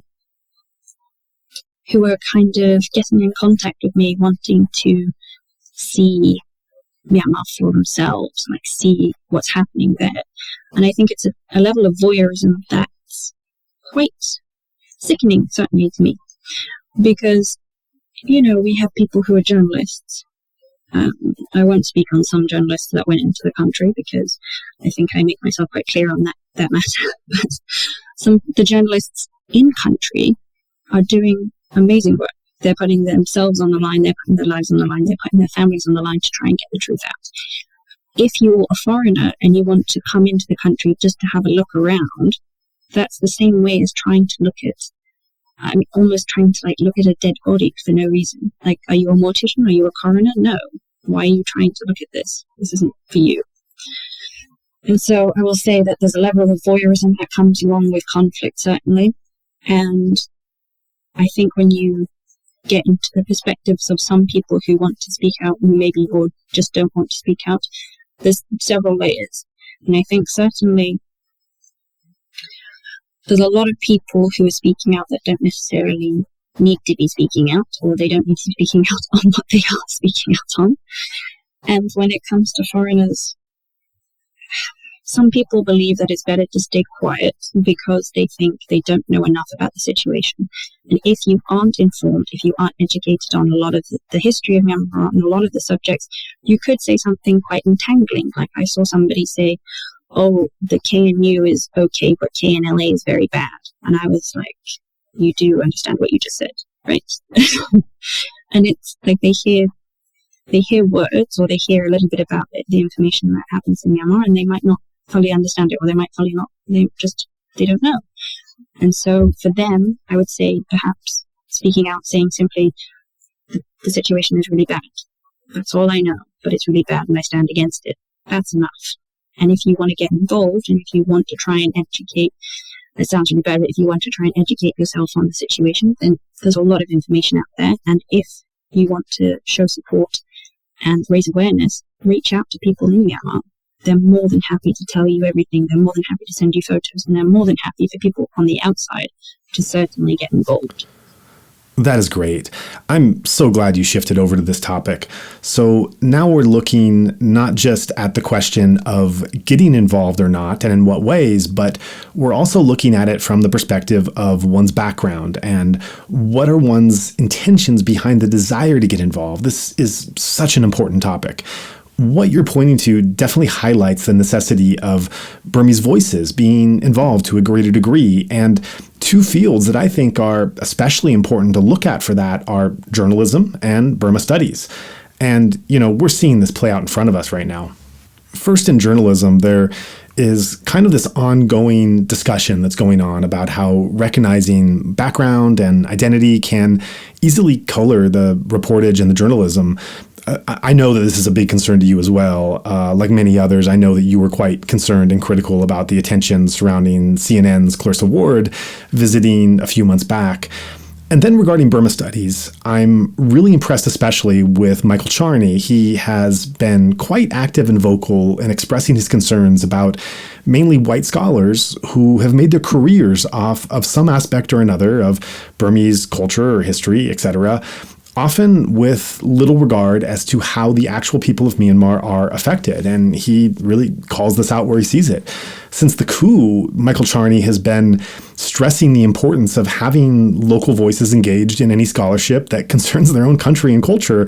This is what he terms decolonizing the field. And he's especially worried that some foreign scholars are going to see this disaster as an attempt to make their career, so to speak, without regard for the consequences of their actions on local communities. So anyway, you also referenced Twitter. And for me, I've never really used Twitter as someone who does 2-hour long-form podcast interviews to get at the depth of detail and nuance of what the guest has to say. I think that Twitter is about the totally opposite way to communicate you could find. But in any case, when I'm on Twitter, the thing that amazes me the most is how so many people seem to have all this time, like writing 20 different threads of a single thought and then all the responses those generate and all the discussions of each. And, it almost seems to me like some people must live in this alternate world of the Twitterverse. And I have no idea how you take the time to do so much bickering and posting while you're also living in the real world and actually trying to get things done, especially at a time like now. But I think getting back to one of the central things you say about your kind of advocacy, it's so important to identify and confront this white savior complex head on. Going back to the metaphor of the burning house, let's imagine a person who runs to the burning house and who has something like 50,000 followers on Instagram, and they take a selfie in front of the burning house to show how involved they are, but they never actually help fight the fire. Really, how you can help, I think, so it comes back to the question of, how can you help? And certainly taking a selfie in front of a burning fire is not one of those ways. For me, what I've learned through this whole mess is there are two really simple ways that anyone can do to help. The first is to ask a question and listen.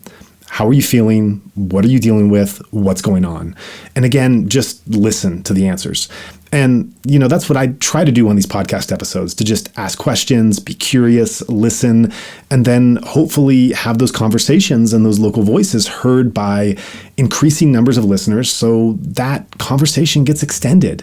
And, since the coup, we've made such an effort to make sure that those local voices are being represented as much as possible, and not just Bamar, but also from the diverse ethnic and religious backgrounds. And then just asking them what's going on, how they're feeling, what they're facing.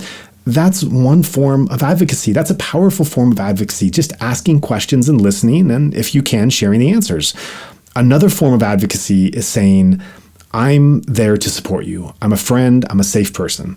I spoke to an advocate about this several months ago. I told him on the interview, some of us are just feeling so helpless and we want to be involved, yet we just don't know how. So what can we do? When I asked him this, I was expecting this involved and detailed answer, but he just said to me, we just want to know you support us. He said it's hard work going out there. It's hard and it's hot, and you come back at the end of the day and you're sleeping in a different place, and you just kind of wonder how much gas you have left in the tank to keep going. And then you see just one person in some other country. Publicly, they send you a personal message and they let you know that you're supported. It could be a public posting or something private they send, but it's enough. And he went on to say it gives us this motivation and this energy that we want to keep on. And since I've heard that from him, I've heard the same thing echoed in so many other places. It's probably counterintuitive for many living outside the country and looking into the chaos and the struggle that this simple kinds of support really helps as much as the Burmese people are telling us that it does. Just conveying that you're a safe person, that they can talk to you when things are going well and when they aren't. And you could talk about the situation or the movies or whatever, but you're there for them. So just asking and listening and being a friend, this seems like much better ways of supporting and advocating than pontificating. So, I myself feel so uncomfortable if I'm in a position of pontificating, especially when I could be making a misstep or speaking beyond my capacity or my knowledge. Absolutely. I can't agree more. I mean, first of all, what you would say is Twitter inept. I put out one tweet maybe once a month, and I don't know how to use it. It's very confusing to me, but something that's really, important, even in the kind of analogy you use for a car crash. People forget that after an accident, you need physio, you need aftermath care, and this is still not an aftermath as such, but we're in a situation where people need care.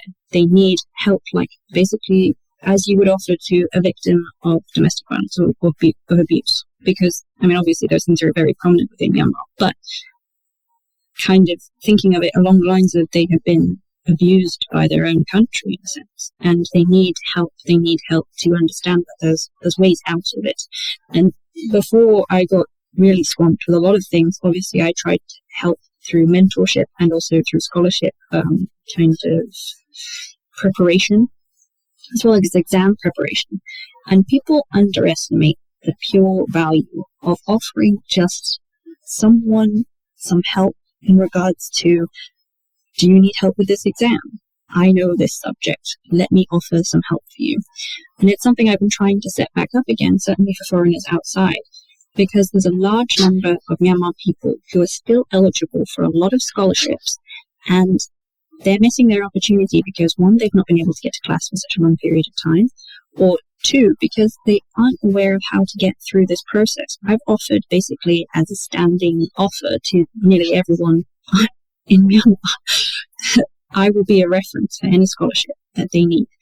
And through my educational work, I have an ability to be a recommendation and a reference. So that's something that I try to do. But before this, I was also trying to set up mentorships for those who are trying to study abroad. And there's a mass influx of scholarships that are coming up. And even though the COVID situation, there's a lot of countries that will still take in scholarship students. And it's a very easy thing to do if you have an hour or so at a time to talk to a group of 20 students and say, this is what you need to be prepared for. If you've been to university or if you've been to college or something beforehand, even if you haven't, but you're an educator, you have that ability, you have that knowledge. You could share it, and that could change their lives. Yeah, so on the subject of this metaphorical car crash or a house on fire that we keep talking about, let's shift from talking about the metaphorical disaster to the actual disaster. And this is the third wave of COVID that is now unfolding in Myanmar. So can you review what exactly is going on now with COVID? So in regards to the situation with COVID, one thing I will say certainly straight off the bat, we aren't sure if this is the Delta variant. We aren't sure if it's still COVID, given the symptoms and given the fact that vaccinated persons are dying. I will say that it's a possibility to be the Delta variant, but there are symptoms and there are things that we've been finding in the autopsies that don't necessarily correlate. And it's worrying. We don't know if it's a new variant. We don't know if it's something new entirely or something that we already know of but just haven't been made aware of yet. So in regards to the situation on the ground currently, there are a lot of people infected. There are a lot of people showing oxygen toxicity levels, which doesn't necessarily mean that they need oxygen. This means that they're going on oxygen too early. There are people who are experiencing symptoms and are going immediately for a vigorous treatment, which isn't necessary. But overall, there is a huge amount of people suffering from what we believe to be COVID. And given the fact that the Tatmadaw is limiting resources, that they're limiting the ability to access medications, medications are soaring in price also. We are struggling being able to afford a lot of medications. There was one that was sold yesterday for $32,000, which is normally around 800,000 kyat, which is an astronomical difference in price. And it's scary because a lot of people are buying medications that they know are life-saving and jacking up the price to an astronomical level, to a point where if we as an organization pulling funds from fundraisers can't afford it, how can the everyday person afford it? Obviously, their market is more of the higher class or the richer Myanmar people, but it's despicable in its own way, and people really trying to take advantage of the situation to make money.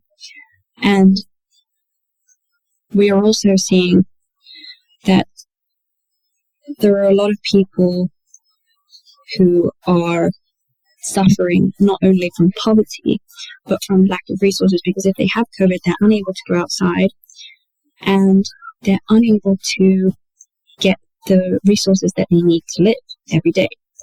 And this means that they are going through every day without being able to get food. They're trying to stay home because of fears of going outside if they're found to have COVID by the police. Obviously, they can be taken to a quarantine center,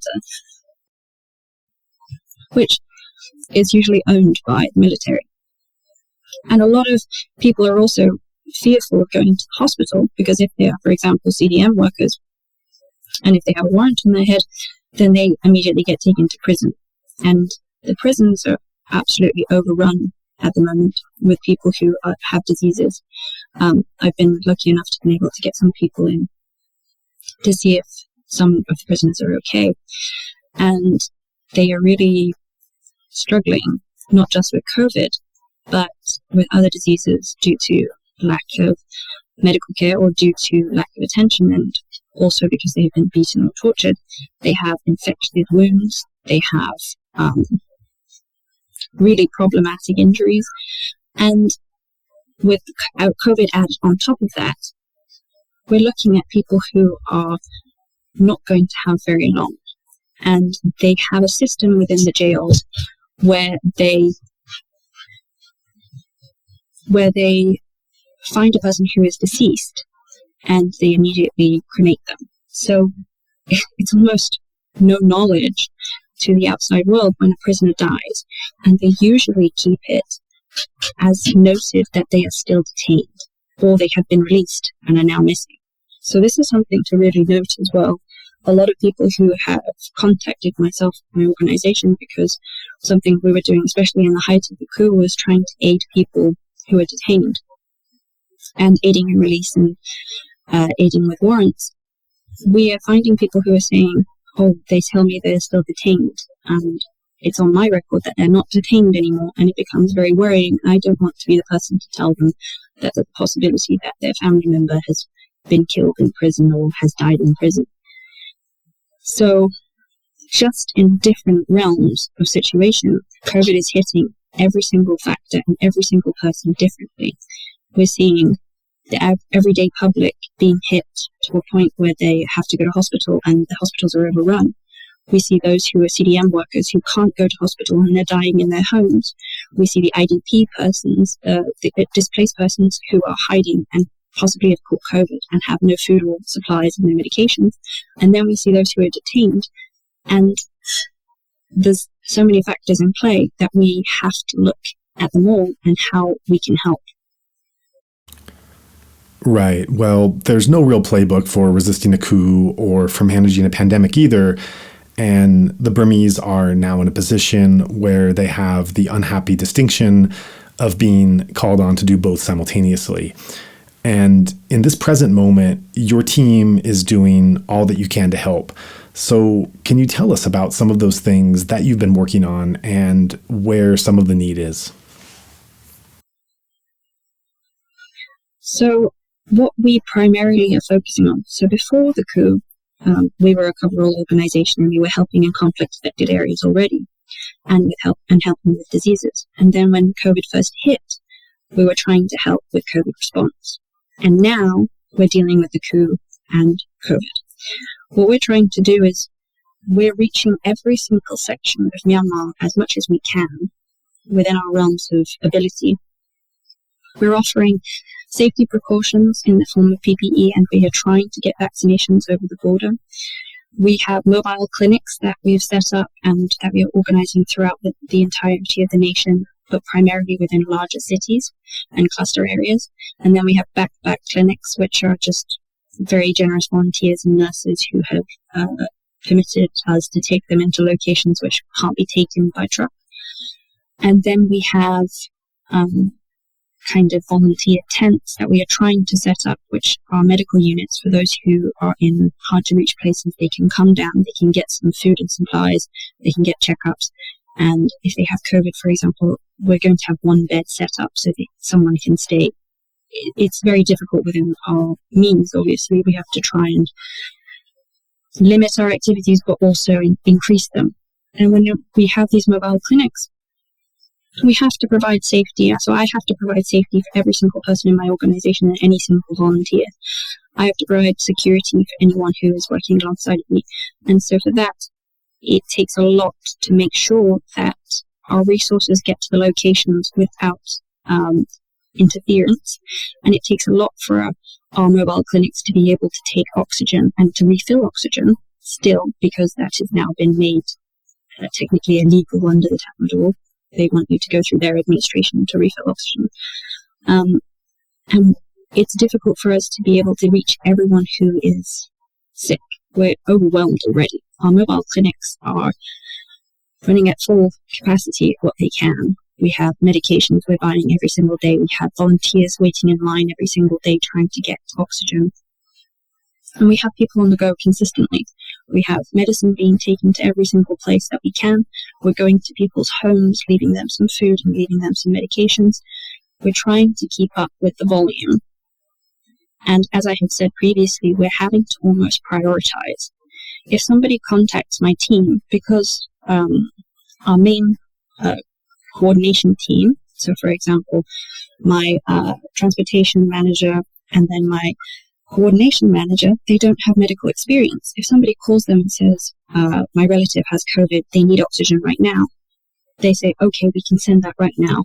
And if, for example, I'm out of data range, then we don't know all of the information, for example. So we might have sent oxygen to somebody who had an oxygen level between 80 and 90, which is still perfectly fine. And we could have used that for somebody whose oxygen level dropped below 70. So we're having a lot of issues with making sure we prioritize those who are really in need.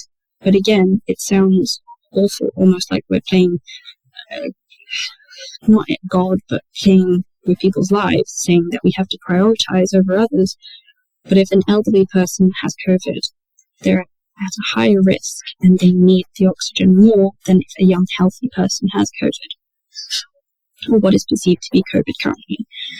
So what we are really doing in terms of response is we're getting as much information as possible. We're getting all of the locations of those who are in need as much as we can, and trying to make lists and data banks of what we can give them, what we have, what they need, and what we can do next as a next step.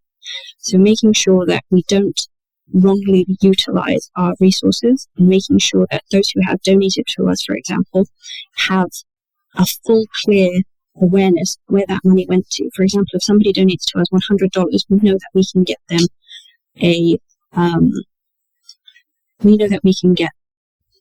a cylinder of oxygen to someone else. We know that that $100 has bought somebody potentially life-saving oxygen or life-saving medication, and then we can report back to them that your $100 saved this person's life, with also remaining keeping those persons private. And so, in terms of COVID response currently, again, we are putting it into those 4 different factors where we have to focus internally displaced persons. They have to have different medications and they have to have different resources brought to them than somebody within the city of, say, Yangon. If somebody's in their home and they need an oxygen cylinder, that's very easy for us to send straight there. But if somebody is in an IDP camp somewhere, then we have to take a load of resources with us. That means clothing, waterproof items, food, because it's a very long way to go to take medications and oxygen, and then not anything else. So we have to have a load of our resources put together and then take it up there. If we don't take our own transportation, this could take too long for some people. Some people within the IDP camp could die before we arrive there. So if we send it by bus, we can send some of the resources via bus and then get picked up when my team arrives there. But in terms of sending oxygen, it would be seized and stolen by the Tatmadaw. And then, of course, with the prisoners, we're not allowed to take oxygen tanks inside. So all we can do is try and get some medication to them that would hopefully aid them. So, for example, instead of oxygen tanks, we're opting for inhalers, asthma inhalers, which we have been finding to help a lot with people's breathing, thankfully. It's been working to an extent where people have been able to reduce the swelling of the throat and are feeling more at ease to breathe, and that anxiety is lowered. So, sorry to kind of string out that question, but what we're trying to do is basically put it into a full system rollout, and we're trying to act basically in any manner we can to provide as much support as we can. Oh, no. Thank you for that comprehensive answer. And I'm sure even with all you said, it's still barely touching the surface. And it's exactly what people need to know about to really understand the reality of what's happening on the ground. During my own recent interview with Dr. Sasa, he called for a COVID ceasefire, as he termed it, meaning that the international community should try to broker some kind of truce in order to provide urgent medical relief. But instead, as we know, of course, the military is not only refusing to help their own people, they're actually working actively to prevent aid from getting in. And even worse, as we mentioned, they're actively causing harm. I'm sure you know, and as Dr. Sasa mentioned in his recent interview with me, soldiers impersonate patients. They call doctors working underground to come and help them, and then they arrest the doctors when they appear. You also noted earlier in our interview that they're sending positive COVID cases to already infected areas so that the pandemic will worsen.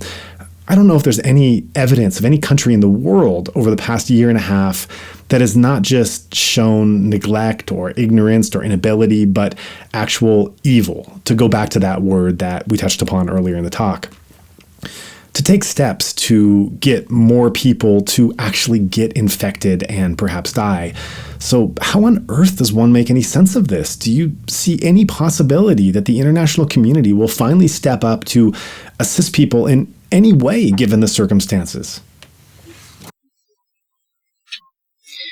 So what I can say to that is, in terms of purposely infecting people, we have proof, we have evidence. Whether international organizations or, for example, the International Court of Justice would even consider moving on something like that in the time allotted, the time that would be needed, is another question. For example, if we brought that evidence to them and we told them exactly what was going on, I couldn't see anything being done in less than a year, and that's too long. And so while I think the international community obviously would want to do something, they're so constrained by just constraints in general, and they have to abide by all of their bureaucracy, and it's becoming to a point where it sounds bad, but even myself, as an organization that's working on ground, is feeling almost like there's little point in asking for help at the moment. And a lot of people's reaction is to ask for vaccinations. With the volume of people who are sick, vaccinations does nothing. And it's to the point where, a lot of people have to, obviously, to get a vaccination, you need to not have COVID. You need to have a period of time where you are COVID-free. And then you have to get your first lot of vaccination. And then you have to get your second vaccination to be fully vaccinated. And that's still only 98% effective or 99% effective. So, do we really need vaccinations in this moment in time? Yes, absolutely. We need vaccinations for those who aren't infected. However, bringing vaccinations into the country, as I said, I was trying to do so. I was realizing that it was quite problematic in a way, because if those vaccinations are found, that just gives all the Tatmadaw vaccinations. Obviously, we would be able to administer them before they were found, but if there's that possibility even for us, for an international organization that's purposely bringing them over and has to be very transparent, the Tatmadaw will steal them. Then we just have the Tatmadaw vaccinated instead of the people that really need it. What we do need is people studying what is happening in Myanmar. We need experienced persons who are epidemiologists. We need doctors who are experienced in COVID-19, either on ground or talking from off ground. They need to be off-site, taking all of the information that we can give and researching it, because there are differences. There are more problems. This has been more lethal than before. The first wave, there was obviously not much representation, and very few people who were actually infected went to hospital or anything like that. But this time we are noting a huge majority of people who are infected are dying, and that is unusual in itself. Obviously, COVID-19 it has been noted to be quite a lethal virus, but in this capacity, it's unusual. And we're noting in autopsies differences. For example, we know that COVID-19 can cause blood clotting, but some of the information we're seeing in the autopsies is just different. And so we need people who are very experienced. Again, I'm not a doctor. I have experience in some medical practices and in some medical ways, but I would never claim to be a doctor or even claim to have that level of experience. And we need those people who have that immense experience to look at this information and say, this is the information, this is how we can stop it. Because until then, people like us who have these mobile clinics and are running around basically aimlessly trying to treat symptoms until it passes, we're going to be overwhelmed. We're going to not be able to fulfill the needs, and we're going to be fighting an unbeatable fight. The next question might appear to be somewhat dispassionate in the wake of the human catastrophe that's unfolding in Myanmar, and it might even be completely unanswerable because there are so many variables and such complex dynamics. But as we're talking about the overall strategy and where things are headed with this third wave of COVID, I'll ask anyway. Who does this whole COVID situation benefit? In other words, from a political perspective, which side do you think can actually take the disaster that's unfolding and gain some advantage in the overall battle going forward? So, I hate to keep putting it this way, but again, 3 different ways we can look at it. If we look at it in a hypothetical mode, so for example, the NUG and the CRPH could benefit from this if they became a little bit more public with what they have plans for, if they became very apparent, saying, for example, we know our people are suffering. Here's what we're trying to do. Here's what we're going to do. They need to be more public with what they're saying they're going to do, and they need to be more there for the civilians and for the people of Myanmar, because right now I've been talking to a few people who feel a little bit not let down, but more like they've almost not disappeared, but more they aren't in the public eye as much as they wanted them to be. They don't know what they're doing. Let's put it like that. They don't know what they're doing and what they have planned. And if that's some people's concerns, then obviously they have their own security to think of. But if they were able to present a little bit of what they have already done or what they have planned beforehand without it becoming an issue in the constraints of security, this would bring a lot more hope to the civilians. And then in the terms of the Tatmadaw, they are currently benefiting it. So if you think of it as, present, past, and future. So future would be CRPH and NUG. They could potentially benefit a lot from this situation. They could be legitimized through this situation, they even more so than they already are, obviously, and they could have even more support than they do have, because some people had wavered in their support of NUG, which is unfortunate. And then if we look at the presently, the Tatmadaw is benefiting from the situation. They're able to act essentially like bandits. They're stealing medications, they're stealing what they want, and they have no repercussions. They are continuing their brutality with all focus put onto the COVID-19 situation. No one is focusing on what they're doing on the outskirts. They're able to shoot people down the road and no one notices. They're able to burn down a village up in Sagain and no one notices. They're able to have these mass graves and no one is noticing because they're focused on COVID-19. And then for the past situation, if the civilians of Myanmar had been able to almost prepare a little bit, or if they had some equation to this situation, they could have benefited from this in the terms of having this be the halt of the power of the Tatmadaw. Unfortunately, due to the Tatmadaw purposely infecting people and noting that they could put another section of forced emergency on the state, they now know that they are going to be in power for another 3 years. And if the people of Myanmar had seen this coming beforehand, then they could have been able to essentially halt this. There is a possibility if, for example, CRPH and NUG do really push forward on this, and if they have the ability to perhaps start to offer vaccinations underground or something, then more civilians and more CDM persons will be very aligned and very eager for CRPH and NUG to be further legitimized, and they will have much more support than they even already do. That's something I would say. So there are a lot of forces at play there. Yeah, and in the wake of oxygen and vaccinations being withheld by the military, a lot of Burmese people we're seeing are administering traditional medications like steaming their sinuses with turmeric, garlic, and other spices. How has your team responded to this trend? Traditional medicine is and always has been I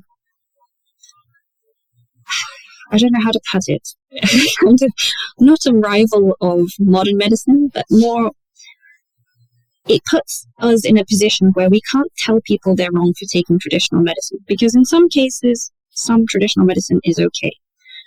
But we're in a position right now where this is a very easy way to put it to those who favor traditional medicines. This is a new disease. Traditional medicines focus on old. Look at this as new. There's no traditional medicine that can focus on it. We need new medications. We need new resources to use against it. There's nothing that we can steam ourselves with. There's nothing that we can rub on our backs that will potentially fight this virus. And I hope that doesn't sound patronizing. I really don't mean it to be. I do respect traditional medicine and I respect its history, but we really do need to focus more on treating it with new medicine.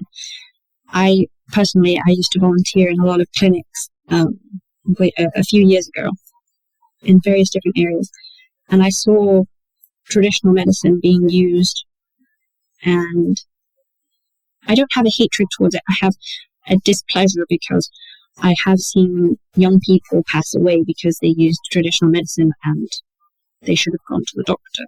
And so, again, I'm not a doctor. I am a medic. I understand a little bit about medicine, but what I do know is if somebody has a chronic illness, if somebody has a major injury, you cannot use a traditional medicine on it. You need to get to the doctor and you need to get some medications. Right now, the easiest way I've been explaining it to a lot of people who favor traditional medicine, again, traditional medicine, meaning ancient medicine, old medicine, it fixes old ailments, not a brand new variant. And we need brand new medication to fight that variant. It's the easiest way to put it without sounding like a jerk, I suppose. Right. And of course, what's so difficult with this is that you reference how in the past, people might have had the option of choosing some kind of traditional medication over a more conventional doctor.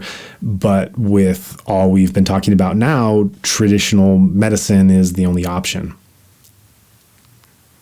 Absolutely. And that's another problem in itself. But in a lot of cases, it's worsening symptoms. And this is something I've been trying to explain to people. If you're using an inhalant, for example, if it's not an inhaler, which has steroid antibiotics and things like this in it, you're inhaling irritants. And those irritants will force you to cough.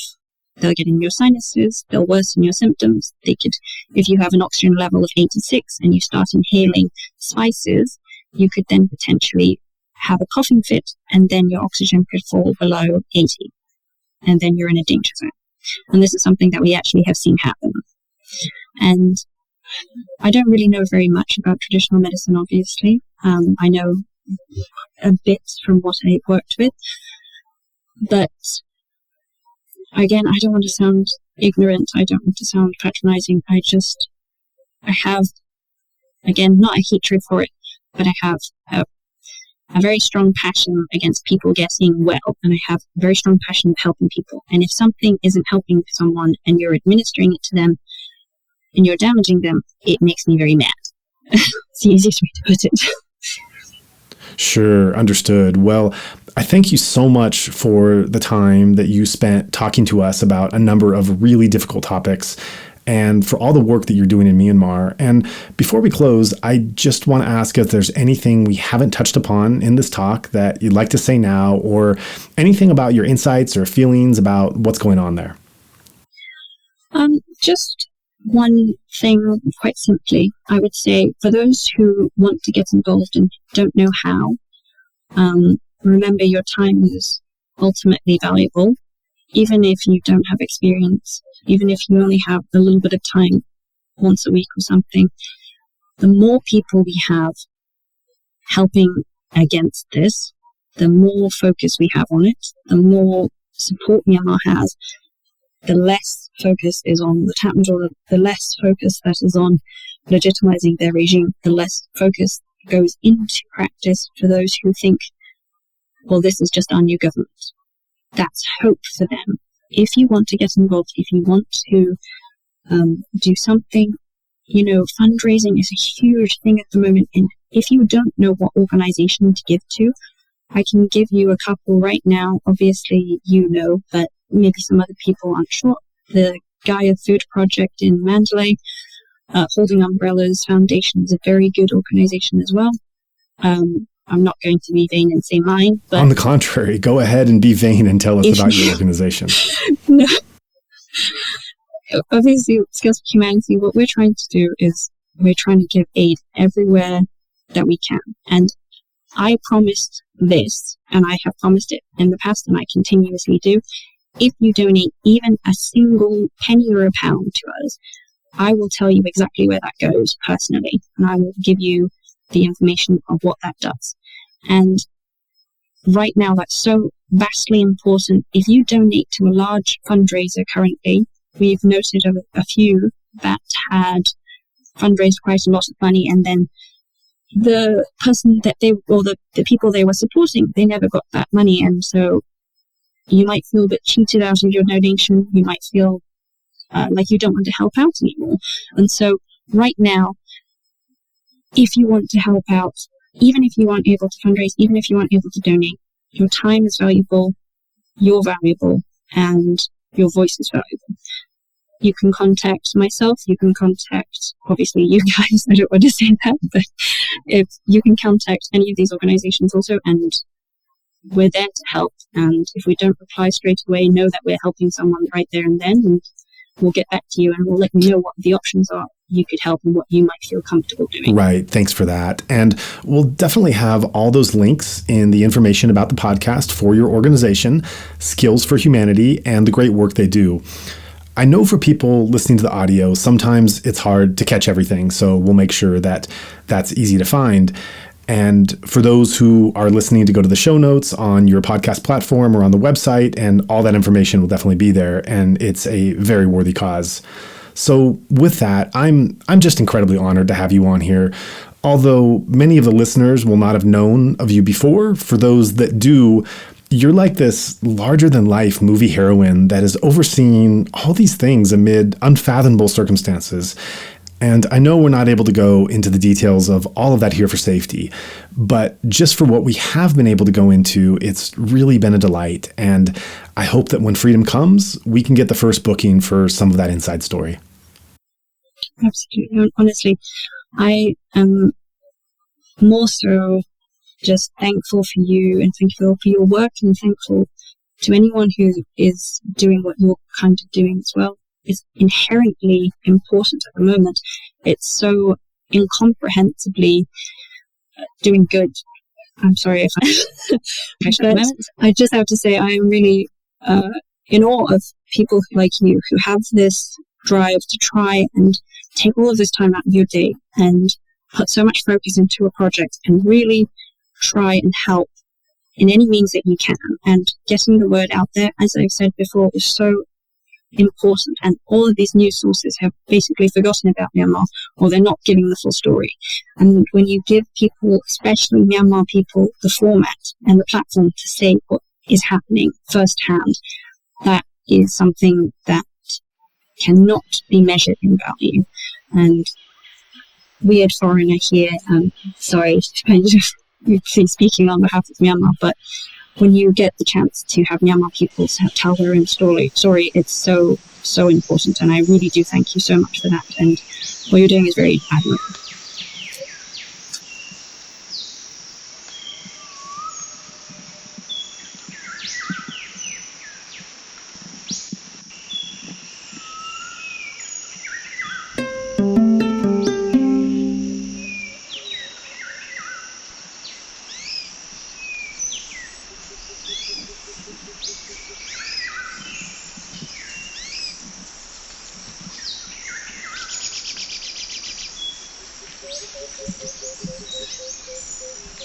After today's discussion, it should be clear to everyone just how dire the situation is in Myanmar.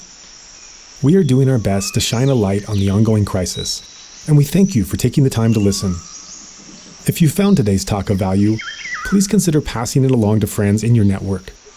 And because our nonprofit is now in a position to transfer funds directly to the protest movement, please also consider letting others know that there is now a way to give that supports the most vulnerable, and to those who are especially impacted by this organized state terror. If you would like to join in our mission to support those in Myanmar who are resisting the military coup, we welcome your contribution in any form, currency, or transfer method. Every cent goes immediately and directly to funding those local communities who need it most. Donations go to support such causes as the Civil Disobedience Movement, CDM, families of deceased victims, and the purchasing of protective equipment and medical supplies. Or if you prefer, you can earmark your donation to go directly to the guest you just heard on today's show. In order to facilitate this donation work, we have registered a new nonprofit called Better Burma for this express purpose. Any donation you give on our Insight Myanmar website is now directed to this fund. Alternatively, you can visit our new Better Burma website, which is betterburma.org, and donate directly there. In either case, your donation goes to the same cause, and both websites accept credit cards. You can also give via PayPal by going to paypal.me/betterburma. Additionally, we can take donations through Patreon, Venmo, GoFundMe, and Cash App. Simply search Better Burma on each platform and you'll find our account. You can also visit either website for specific links to those respective accounts, or email us at info@betterburma.org. In all cases, that's Better Burma, one word, spelled BetterBurma. If you would like to give in another way, please contact us. Thank you so much for your kind consideration.